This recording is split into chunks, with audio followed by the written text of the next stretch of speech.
Hello and welcome to Dragnet Live from OTRGold.com. I'm Austin Vach. Thank you for tuning in. If this is your first stream, we're here every Monday, Wednesday, and Friday at 9 a.m. Pacific, listening to one episode of Dragnet until we've listened to all 310 episodes currently available.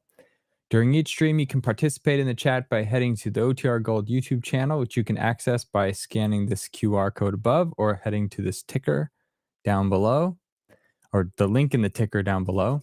If you're not already watching from the OTR Gold channel, please head over there as soon as you can, because after episode 100, OTR Gold will be the exclusive home of the Dragnet live streams, and I don't want you to miss any of them.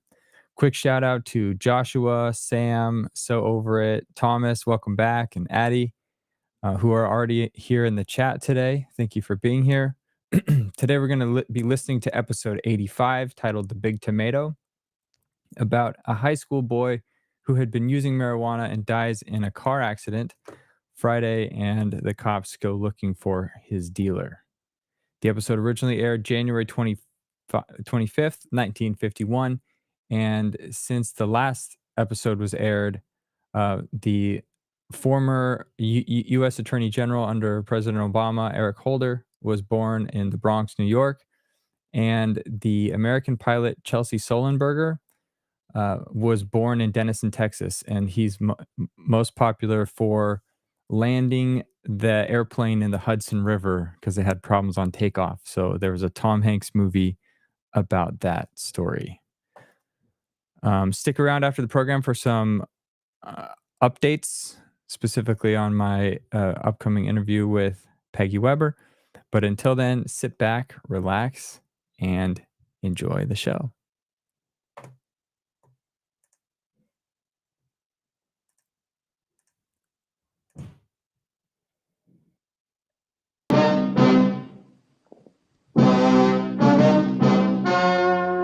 The story you are about to hear is true. Only the names have been changed to protect the innocent. Fatima Cigarettes, best of all long cigarettes, brings you Dragnet.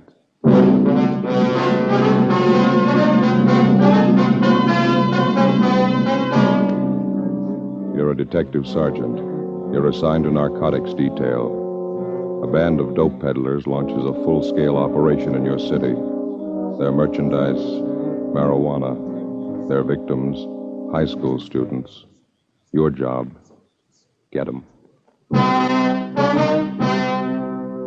You'll be amazed when you compare Fatima with other long cigarettes. You'll find they now cost the same.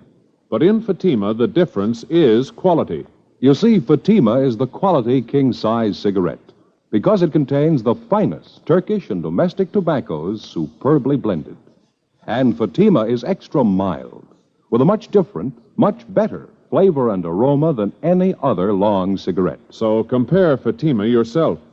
Fatimas now cost the same as other long cigarettes, but your first puff will tell you... Ah, that's different. Yes, in Fatima, the difference is quality. Ask your dealer for Fatima, the quality king-size cigarette. Best of all long cigarettes. Start enjoying Fatima tomorrow.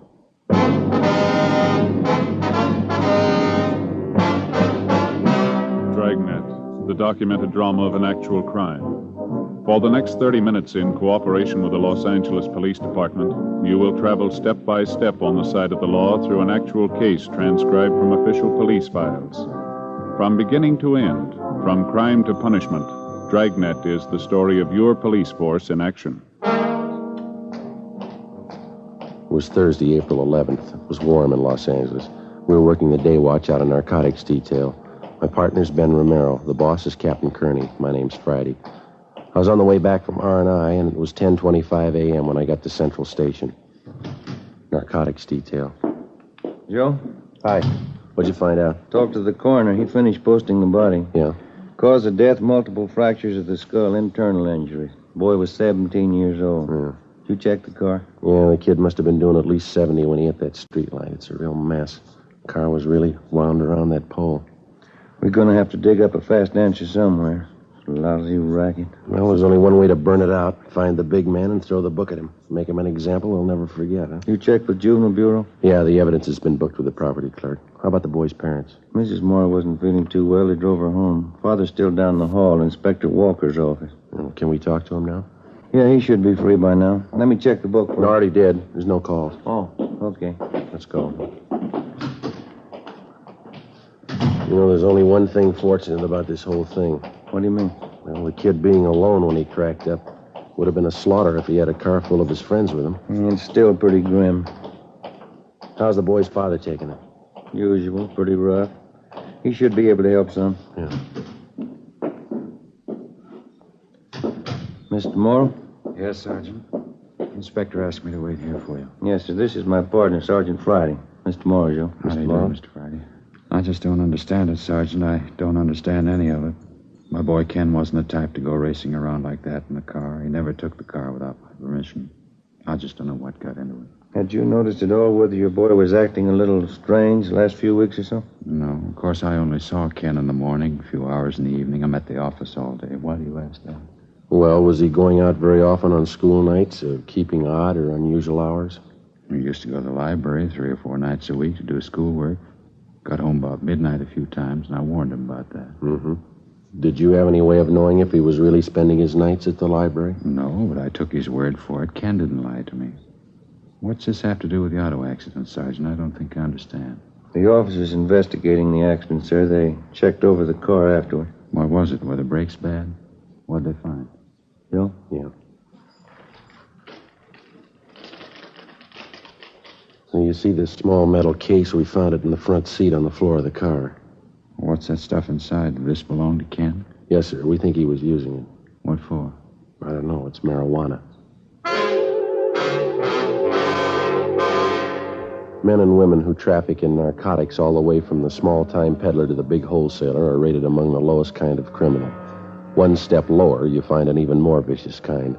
Those who lure youngsters into the deadly trap of narcotics, who feed on the nickels and dimes by supplying their young victims with dope. The death of 17-year-old Kenneth Morrow was the second of its kind within 8 months. It seemed to stem from unidentified suspects who were making it their business to build a thriving marijuana trade among high school students. Thursday, 11 a.m. We continued to question the dead boy's father, Thomas Morrow, but he couldn't tell us anything further that might help. Friday, April 12th.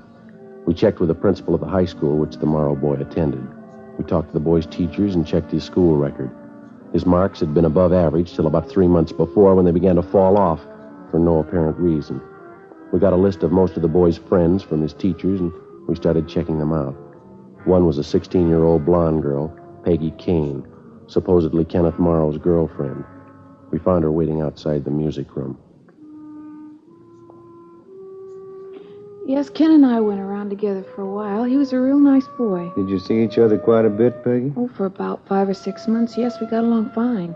Just after Christmas was the last time I went out with him, and we double dated. Mm-hmm. Did he seem all right to you then? I mean, did he act different at all? Well, a little different, yes. Not silly, you know. He just wasn't like he used to be. How do you mean? Well, he didn't talk the same. Ken was a real nice boy most of the time.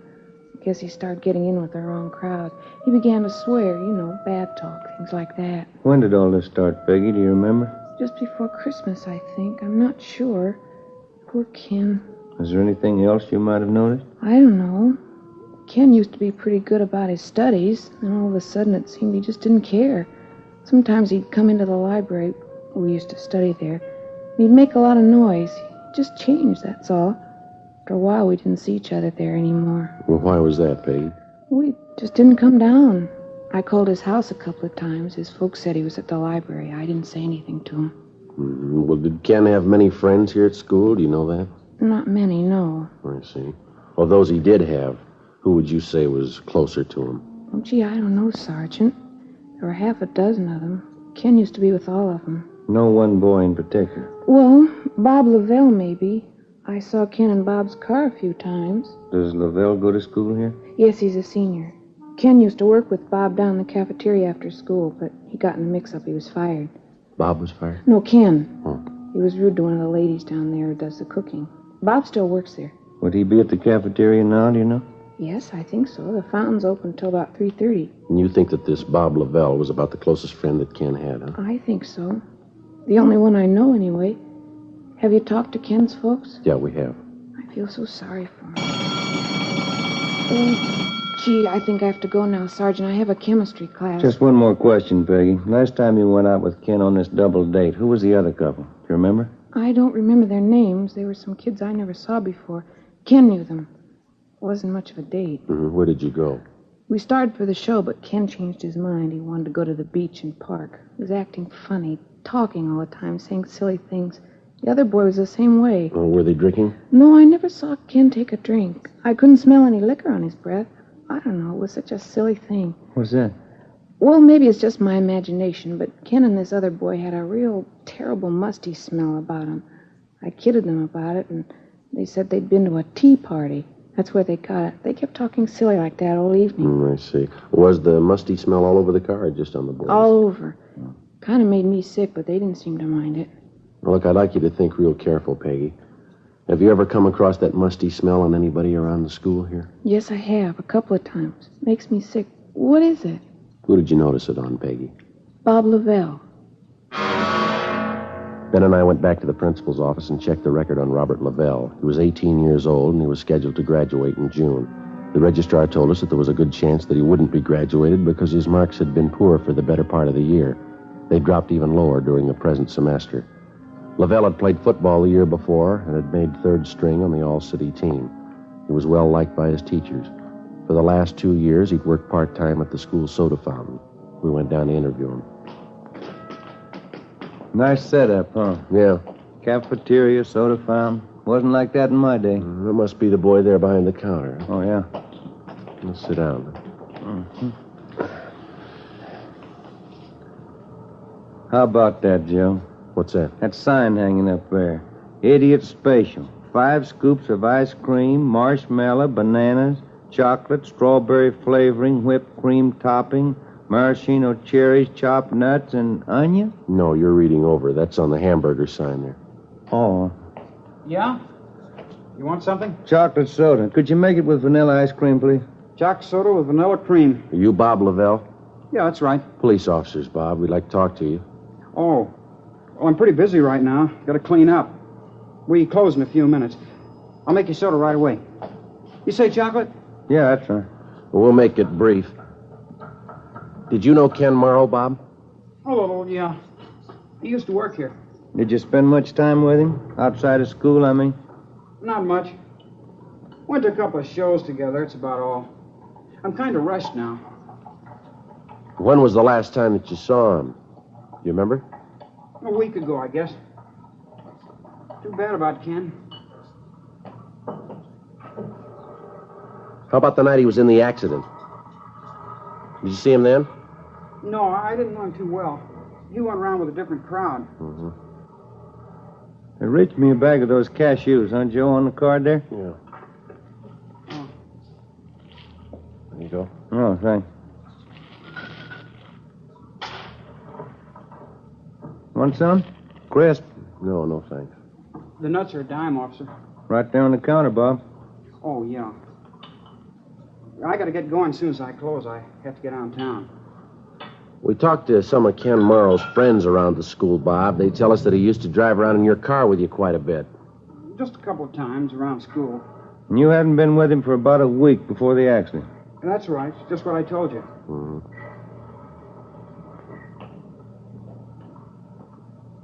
You want a little whipped cream on that? Yeah, Lil. How about a cherry? Good idea. There you are. Thank you. Too late to fix a hamburger? Yeah, I really got to close up. It's getting a little late, officers. I'm going to have to close up right now. Well, we'll make it fast. Did you notice anything different about the Morrow boy in the last few weeks? Anything peculiar at all? No, he was the same as ever. I didn't notice anything. All right, look, Bob, we're going to lay it out for you. Did you know he was using marijuana? No, I didn't know anything about it. Do you have any idea where he might have gotten it? I wouldn't know that.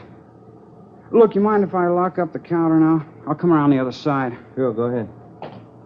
I didn't know that about Ken, officer. I wouldn't know where he got the stuff. You sure he was using Mary? Well, we found some in his car. We found some more in his locker upstairs. That's tough. Anything more, officer? I gotta hurry. Well, it's just routine, Bob. We did the same with the other boys we talked to. We'd like to check your locker. You don't mind, do you? I gotta get downtown. I'm late now. Your locker's just upstairs, isn't it? Won't take that long. It's important to me. I gotta get downtown. We've got our car outside. We'll drive you down. We'll be down there in no time. No, I've already got a ride. Can't you check it tomorrow? It's not going to take a minute, Bob. Now let's go, huh? All right. Say, I happen to remember I didn't bring my locker key today. That's so. Yeah. Come to think of it, I don't know where it is. Guess I lost it. We must have a pass key around here, don't they? I don't think so. Well, we'll ask at the office, huh? You're putting me in a jam, officer. That's going to take time. I'm due downtown. I'm sorry, Bob, but we got to check it. I got my locker all jammed up with stuff. It'll take us an hour. Office is down there, Joe. Yeah, all right, let's go. I don't know why you're picking on me. My locker's jammed. They can't get it open. Why are you picking on me? Let's ask him here. Go ahead, Bob. Close the door. Yeah? I got my key. I'll show you. Robert Lavelle took us to his locker and opened it. Hidden inside one of his gym shoes, we found 4 sticks of medium-grade marijuana. We took them, put them in an envelope, and sealed it. On the way downtown, the boy told us that he'd been buying this stuff for about 6 months and reselling it to some of the students at the high school. Said that he paid 50 cents apiece for the sticks and sold them for 75. He was an occasional user himself. Before we turned him over to the juvenile officers, he told us that a man named Ray Jensen supplied him with the marijuana. Jensen's address was a trailer camp in the southwest part of Los Angeles. We drove out and checked with the operator of the camp. He pointed out Jensen's trailer at the rear of the camp. That one, Joe? The blue and gray one? Yeah, this is good right here. Okay.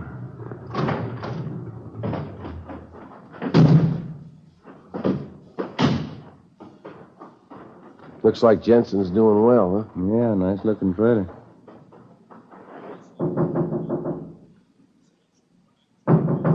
Just a minute. Yeah? Police officers. All right, open it up. Get out of here. Come Get on, out. watch it, Joe. All right, hold it, mister. Get out. Get out. All right, Jensen. That's good, Ben. I'll get him. All right, come on, get out. What's the pitch, huh? Where's your warrant? It's all over the floor, Jensen. Marijuana. Who tipped? One of those lousy kids, huh? Which one? You guess. You know enough of them. You can't tap me for all that. I'm not the big guy. All right, then who is? I don't know. I'm only one of the mules. Where do you get your stuff? The big guy, the big tomato. That's what they call him. Yeah? Big man. Nobody sees him. I don't even know what he looks like. Neither do you. You let us worry about that. Come on. Big tomato. That's what they call him. You won't get him. He's smart. You won't get him in 89 years. Maybe not, but we'll get him.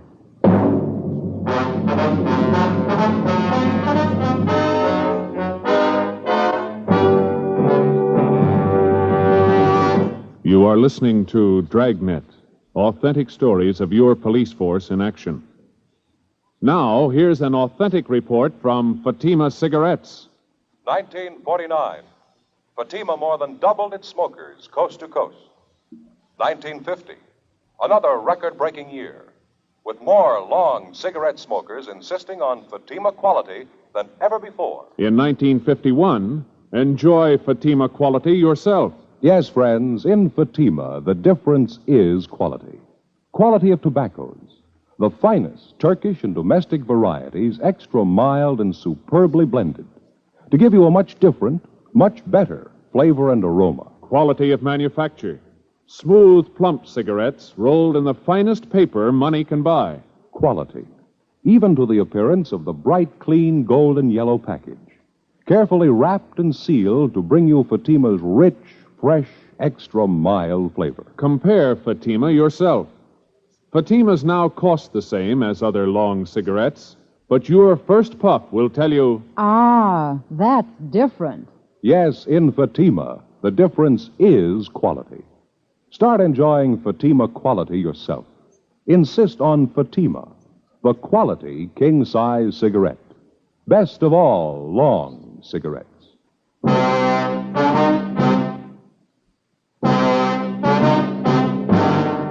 Friday, April the 12th, 7 p.m.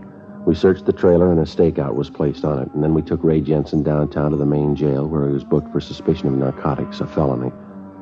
The next day, Ben and I went back and questioned him. We got nowhere. The only thing he'd tell us was that the leader of the marijuana ring was unknown to him. The Big Tomato, that's all he could tell us.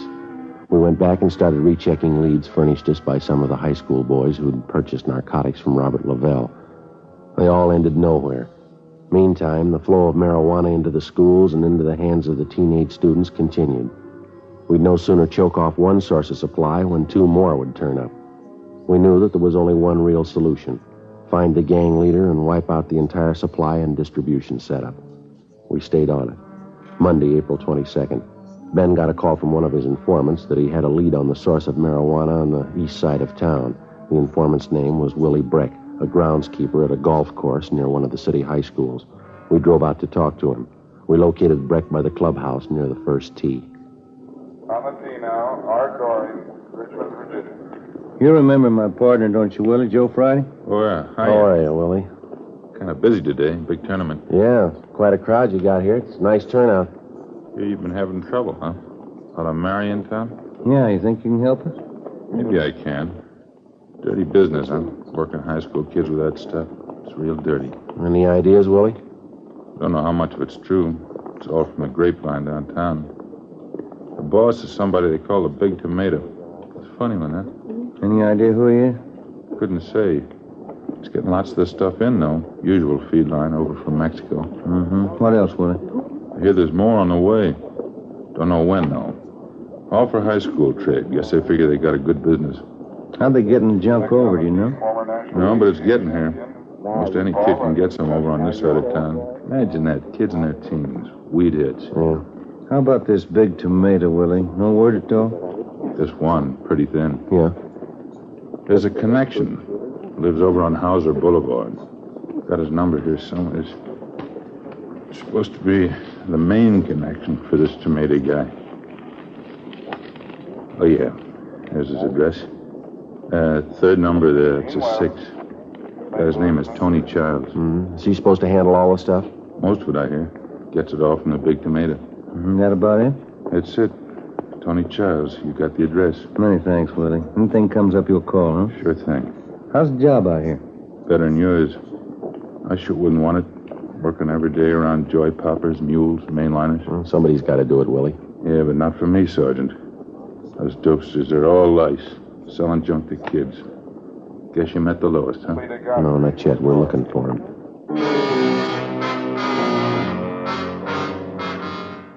We went back to the office and checked the name and address of Tony Childs through R&I. No previous record.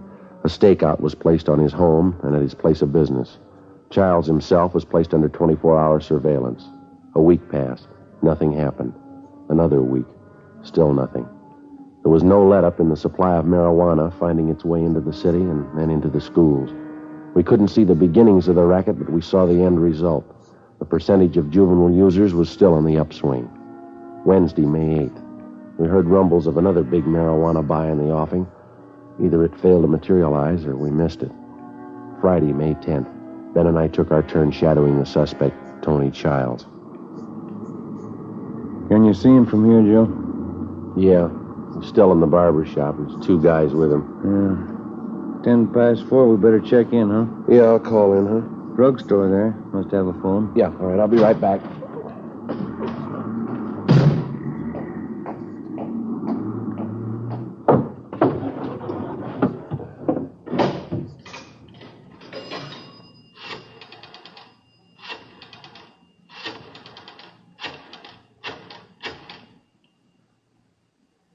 Narcotics, please. Thank you. Yeah, Johnny, it's Joe Friday. Mm-hmm. Yeah. Yeah, we got him paid. Okay, right away. Bye.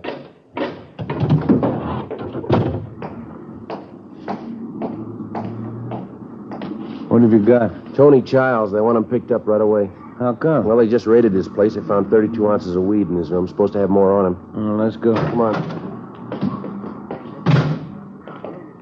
What do you think? Trouble? Well, don't be surprised.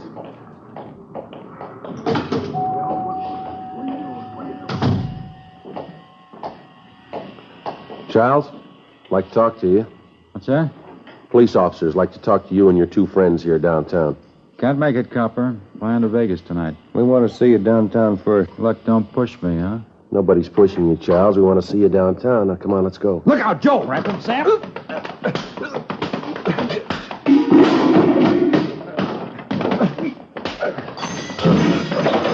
Watch it!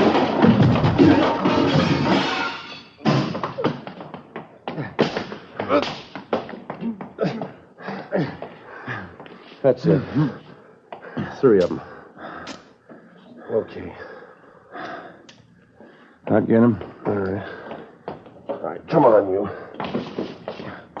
And I'm glad this doesn't come up often. Where's the barber? He ran outside. Rough one, huh? Yeah. What's your hunch, Joe? Think one of these 3 is the big tomato? I don't know. Let's ask him. A search of the barber shop failed to reveal the presence of any narcotics. Tony Childs and his 2 companions were found to have a dozen sticks of marijuana in their possession. They were treated for cuts and bruises at Georgia Street and then booked for suspicion of narcotics, a felony, at the main jail. 3 other men found at Childs' apartment at the time of the raid were also booked. We got nowhere questioning any of them. As usual, we had the small fry, but the ringleader, the big tomato, was still in the clear. Still free to hire somebody else to run the marijuana supply line into the high schools. 3 weeks passed. Together with Captain Kearney and Sergeant Barr, Ben and I rechecked our earlier leads. We ran down anything that even looked like it might be promising. Nothing panned out. Wednesday, June 5th, 5:30 p.m. We got a call from the main jail. Tony Childs wanted to talk to us. Ben and I went over to see him. Charles? I got something for you. Been playing the stooge long enough. If I'm good enough for jail, so's he. All right, what do you got? There's a big buy coming off. When you get him, tell him how long I've been in here. What kind of a buy? Mary, one of the biggest. It was set up before I got in here. Where's the meat going to be? Bruno Street, down by the train yards. I'll draw you a map. Setup's the same. Car pulls up and honks a couple of times, and an alley down there. Who's handling the buy? A big man. Don't waste any time. When is it? Tonight. We went back to the office and met with Sergeants Barr and Jacobson. 8 p.m. Ben and I took up our positions on the stakeout along with the rest of the men. We had a clear view of the exact location where the buy was to be made. We waited. 10 p.m. 11 p.m. No one showed. Midnight came and went. 1:30 a.m. Still no sign. At 18 minutes of 2, we spotted a man carrying a shopping bag emerge from behind a row of freight cars near the end of the rail yard. He made his way across the street to the alley. He stood back in the shadows.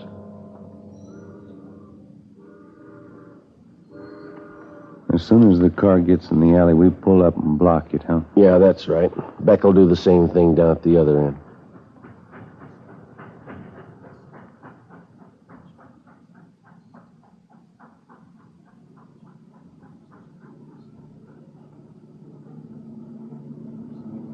Headlights coming in the alley.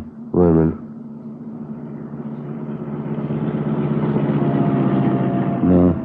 No, they're going on through. What's the time now? 4 minutes to 2. We waited. 18 minutes passed. Still no sign of the car that, according to Childs, was supposed to be there for the big buy. We could still see the figure of a man with a shopping bag huddled in the alley. 3 a.m. Joe? Yeah? Car down there in the alley? Yeah. That's it. You want to start up? Yep. Just enough to block the alley. Uh-huh. That's good. All right, come on, let's go. Come on. All right, kill your engine and get out of the car. Joe, look out! They can't go far. Come on.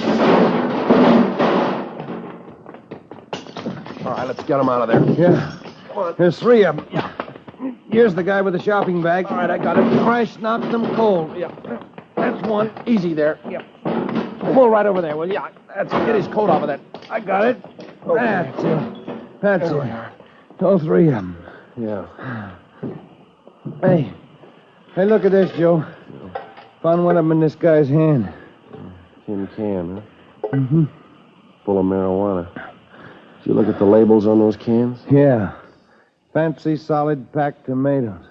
There he is, the big tomato.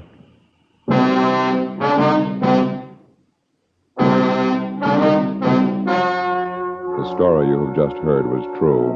Only the names were changed to protect the innocent. On October 3rd, trial was held in Superior Court, Department 89, City and County of Los Angeles, State of California. In a moment, the results of that trial. Now, here is our star, Jack Webb. Thank you. Friends, if you're a long cigarette smoker like I am, remember, in Fatima, the difference is quality. Now, believe me, this difference is mighty important. So important that you'll always remember the first pack of Fatimas that you buy. Fatima's fast-growing popularity backs me up on that. But look, you can prove it to yourself by getting a pack of Fatimas tomorrow. You'll find that they now cost the same as other long cigarettes, and your first pack will convince you to go right on smoking them. Join me and the new thousands who enjoy Fatima's extra mildness, Fatima's rich, better flavor and aroma. You'll discover what all we Fatima smokers know. In Fatima, the difference is quality.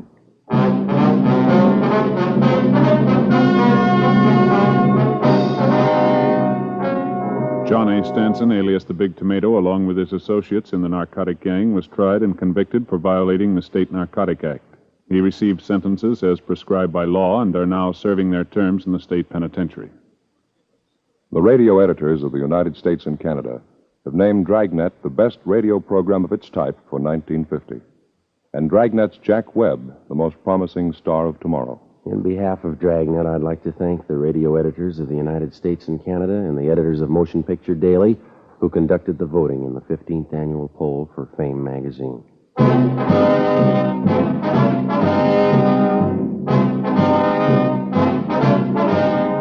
You have just heard Dragnet, a series of authentic cases from official files. Technical advice comes from the Office of Chief of Police W.H. Parker, Los Angeles Police Department.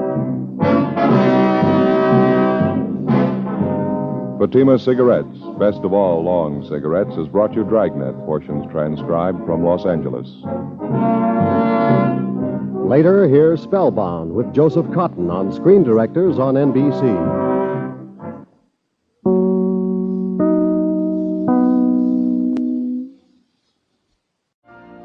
You've been listening to the OTR Gold Network. Find more classic radio at otrgold.com.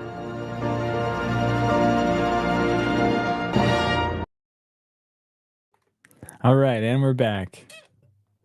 We're getting into drug policy in the comments. It's getting spicy.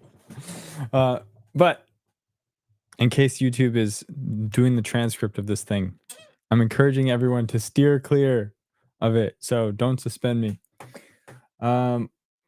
Crazy. We have 38 people across the things here. 26 people are watching on the OTR Old Time Radio archive channel. So to everyone over there, I want to let you know that you see the comments flying by on the side. If you want to participate in the comments, you have to go to the OTR Gold YouTube channel, and you can get that by scanning this QR code or going down here.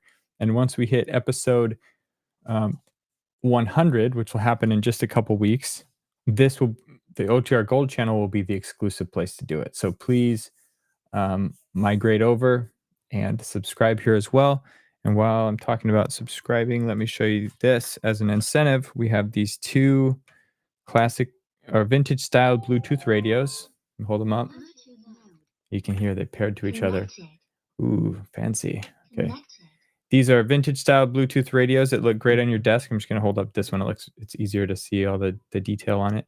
We've given away several of these before. We're going to give away the next one when we hit 8,000 subscribers. I'm going to pick a subscriber at random and we'll send them. I've already sent out about 4 of these.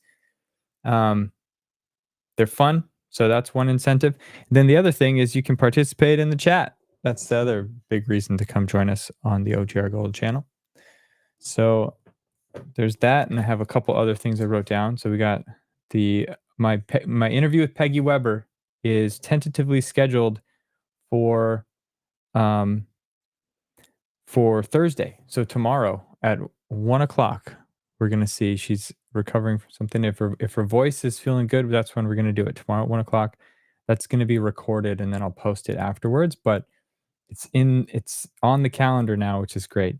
And then tonight, if you want to join us for another stream, we're going to be streaming at 6 p.m. Pacific. We're going to be listening to the War of the Worlds, which the Mercury Theater on Air version of War of the Worlds, which was originally broadcast in 1938. It was October 30th, 1938. I think it was 38. It might have been 34. But that's the one that is legendary. There's debate about how much real life stress that caused, because they portrayed the H.G. Wells story as like through news bulletins. There's some myth around that, if it caused widespread pandemonium or not. But either way, it's an interesting story and a very interesting portrayal of that story. So come check it out. And then after that one ends, which is that's about a 60-minute show, we're gonna listen to Ghost Hunt. It is an episode of suspense that someone recommended. Robert, no, who said it? Let me give credit to where the thing came from. I posted Jason G428 recommended it. He said he thought it was Inner Sanctum. I looked it up. It's actually suspense. So we're going to listen to that one. He says it's honestly scary. So I've not listened to it ahead of time, but it should be a good time. And then also want to give a shout out Joshua, our own Joshua from the comments section. The pun master himself recommended we listen to City of Dead. That is a 10-part thing from Adventures by Morse. So we won't be doing that one, but I want to relay that. If you're in for like an all night of old time radio streaming, go check out City of the Dead by Adventures by Morse. And I have Adventures by Morse in podcast form. If you go to otrgold.com and you sign up, I just capture your email. I email you the links to all the podcasts, and you can go check that one out there. Okay, let me see. What do I have? I'm going to catch up on these comments before we drop. Timothy Leary. Okay, let's see. Redshirt Bob says, looking forward to tonight's War of the World stream. Me too. Spike's Trailer Park. Hey, thank you for joining. I think this is maybe the first time I've seen you on a stream. Addie says, oh no, I never thought of a fancy question to ask Peggy Weber. Well, if you have a last minute question, if you still have a great question, leave it in the comments of this video. I might pull it into our interview tomorrow. So there's still time. Let's see. Who is starring in this War of the Worlds? Is it Dana Andrews? Is it the Dana Andrews version? It's the Orson Welles version. I don't know who else is starring in it. It's the 1938 one. So it could be Dana Andrews. I don't know the rest of the cast. And then Ralph Edward is starring in Ghost Hunt. So it should be good. Please join us. Tune in. If you can't make it, that's okay. It'll be recorded. You can catch the replay. If you can't make it, let me wish you a happy Halloween today if you're in the United States. And if you are outside of the United States, somewhere where they're not celebrating Halloween, well, just have a great week. And I hope to see you on Friday. Adios.